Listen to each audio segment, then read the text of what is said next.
ये कहानी है लाला लाजपत राय की, जिन्हें पूरा भारत देश पंजाब के शेर के नाम से पुकारता है। लाला जी भारतीय स्वतंत्रता संग्राम के एक प्रमुख नेता थे। दोस्तों, साल था 1928 का। उन दिनों अंग्रेजों के जुल्म उफान पर थे और हर तरफ लोगों में यही मांग थी कि अंग्रेजों को कैसे भी करके भारत से बाहर भगाया जाए, क्योंकि अंग्रेजों की नीतियों से लोग परेशान हो चुके थे। जहां भी अंग्रेजों के खिलाफ आजादी की चिंगारी भड़कती, अंग्रेज जल्द ही उसे अपने काबू में कर लेते थे। अंग्रेजों से आजादी पाने के लिए कुछ क्रांतिकारियों ने हिंसा के रास्ते पर भी चलने का मन बना लिया था। साल 1928 में एक ऐसी ही घटना घटित होती है जब कुछ संवैधानिक सुधारों पर चर्चा के लिए साइमन कमीशन भारत के दौरे पर आता है, जो कि 7 ब्रिटिश सांसदों का एक समूह था। लेकिन यहां भी अंग्रेजों की भेदभावपूर्ण नीति से भारतीय लोग खुश नहीं थे। साइमन कमीशन में कोई भी भारतीय प्रतिनिधि न होने के कारण यहां के लोगों का गुस्सा भड़क गया था और साथ ही साइमन कमीशन ने भारत की सत्ता भारत के लोगों के हाथ में सौंपने का कोई प्रस्ताव नहीं दिया था। साइमन कमीशन का बहिष्कार भारत की कई राजनीतिक पार्टी पहले ही कर चुकी थी। फिर तारीख आती है 3 फरवरी 1928 को साइमन कमीशन भारत पहुंचता है। देश के कई इलाकों में अंग्रेजों के साइमन कमीशन के खिलाफ विरोध प्रदर्शन होने लगे। हर जगह लोगों ने काले झंडे दिखाकर विरोध किया। लोग बस एक ही नारा लगा रहे थे कि साइमन गो बैक। जहां भी इस कमीशन का विरोध किया गया, अंग्रेजों ने वहां पर लाठियां चला दी। मगर 30 अक्टूबर 1928 को लाला लाजपत राय ने लाहौर रेलवे स्टेशन पर साइमन कमीशन के आने का विरोध करने के लिए जुलूस निकाल रहे थे, जहां पर काफी लोग इकट्ठे हो गए थे। विरोध को बढ़ता देख अंग्रेजी सरकार डर गई थी, क्योंकि लाला जी के वे नारे अंग्रेजी सरकार को चुभ रहे थे। इसके बाद ब्रिटिश सरकार ने आप देखा ना, ताव सीधा इस भीड़ पर लाठीचार्ज करने का आदेश दे दिया। इस लाठीचार्ज में पुलिस अधिकारी जेम्स स्कॉट थे।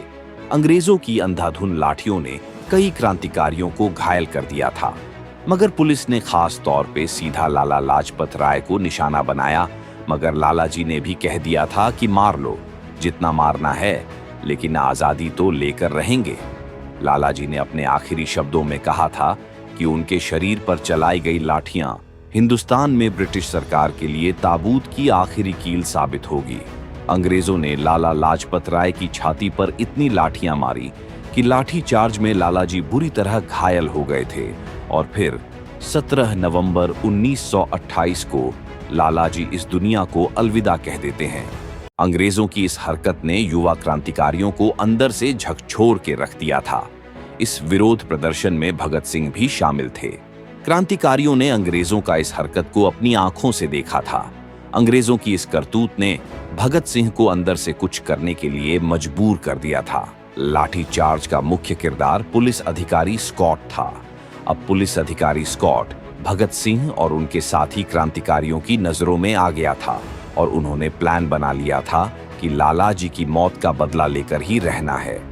इन क्रांतिकारियों ने अपना मकसद बना लिया था कि जब तक स्कॉट को मारेंगे नहीं, तब तक हम दम नहीं लेने वाले हैं। सब कुछ प्लानिंग के मुताबिक हो रहा था।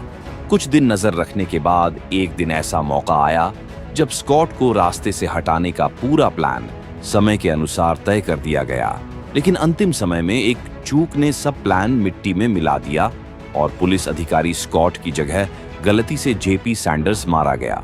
फिर भगत सिंह और उनके साथी वहां से पुलिस वालों को चकमा देकर फरार हो जाते हैं। इसके बाद जगह जगह इन क्रांतिकारियों को पकड़ने के लिए अभियान को तेज कर दिया गया। जिस व्यक्ति पर भी क्रांतिकारी होने का शक था, उसे जेल में डाल दिया गया। यहाँ लाला जी का बदला तो ले लिया गया था, लेकिन लाला जी इस दुनिया को अलविदा कह चुके थे। मगर यह जरूर हुआ था कि भारत में अंग्रेजों के खिलाफ आवाज और बुलंद हो गई थी। दोस्तों, देश के लिए शहीद होने वाले लाला लाजपत राय का जन्म 28 जनवरी 1965 को फिरोजपुर पंजाब में हुआ था। उनके पिता मुंशी राधाकृष्ण आजाद फारसी और उर्दू के महान विद्वान थे। उनके पिता राजकीय उच्चतर माध्यमिक विद्यालय रेवाड़ी में शिक्षक थे। वहीं से उन्होंने प्राथमिक शिक्षा हासिल की। बचपन से ही लाला लाजपत राय के मन में देशभक्ति का शौक था। और उन्होंने बचपन से ही ठान लिया था कि अंग्रेजों को कैसे भी करके भारत से भगाना है। लाला जी के बारे में एक कहानी काफी फेमस है। एक बार स्कूल की ओर से पिकनिक का आयोजन हो रहा था। उसमें लाला लाजपत राय को भी जाना था। पिकनिक के लिए ना तो उनके पास पैसे थे और ना घर में सामान, ताकि पिकनिक के लिए उनकी माँ कुछ पकवान बना कर दे सके। उनके पिता बेटे का दिल नहीं तोड़ना चाहते थे, इसलिए पड़ोसी से उधार मांगने जाने लगे। तो ये बात लाला जी ने भांप ली। उन्होंने ने पिताजी से कहा कि पिताजी, उधार के लिए मत जाइए, मैं वैसे भी पिकनिक पर नहीं जाना चाहता था। यदि जाना भी होगा तो घर में खजूर पड़ी है, वहीं ले जाऊंगा। कर्ज लेकर शान दिखाना ठीक नहीं है। कॉलेज के दिनों से ही लालाजी क्रांतिकारी विचारधारा वाले लोगों से मिलने लगे थे। लाला लाजपत राय देश को आजाद कराने के लिए क्रांतिकारी रास्ता अपनाने के ललायत थे। वे भारतीय राष्ट्रीय कांग्रेस की नीति के खिलाफ थे। विपिन चंद्र पाल, अरविंदो घोष और बाल गंगाधर तिलक के साथ वे भी मानते थे कि कांग्रेस की पॉलिसी का नकारात्मक असर पड़ रहा है। उन्होंने पूर्ण स्वराज्य की वकालत की और लॉ की पढ़ाई के लिए उन्होंने 1880 में लाहौर स्थित सरकारी कॉलेज में दाखिला लिया। साल 1886 में लाला लाजपत राय का परिवार हिसार शिफ्ट हुआ था। वहां उन्होंने वकालत शुरू की। पंजाब नेशनल बैंक की स्थापना में लाला लाजपत राय की अहम भूमिका थी। हाई कोर्ट में वकालत करने के लिए 1892 में वह लाहौर चले गए। इसके बाद लाला लाजपत राय ने वकालत करना छोड़ दिया और देश को आजाद कराने के लिए पूरी ताकत झोंक दी।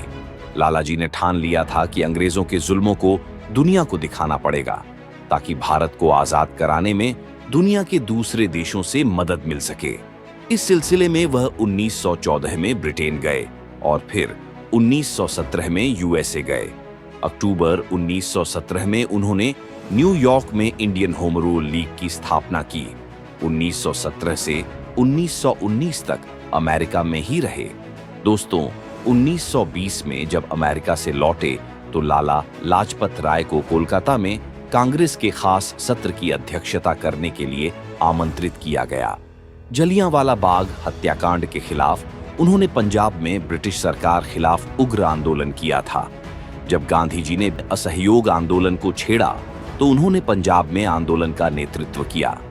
जब गांधी जी ने चौरा चोरी घटना के बाद आंदोलन को वापस लेने का फैसला किया तो लाला जी ने इस फैसले का विरोध किया। इसके बाद उन्होंने अपनी एक नई पार्टी बनाई और दोस्तों, आखिरकार लाला जी की शहादत काम आई और ऐसे ही कई क्रांतिकारियों के बलिदान के बाद 15 अगस्त 1947 के दिन भारत आजाद हुआ था। अब आप इस मुद्दे पर क्या सोचते हैं, कमेंट में हमें जरूर बताएं। और यदि वीडियो पसंद आई हो तो वीडियो को लाइक करें और चैनल को सब्सक्राइब करें। जय हिंद, जय भारत।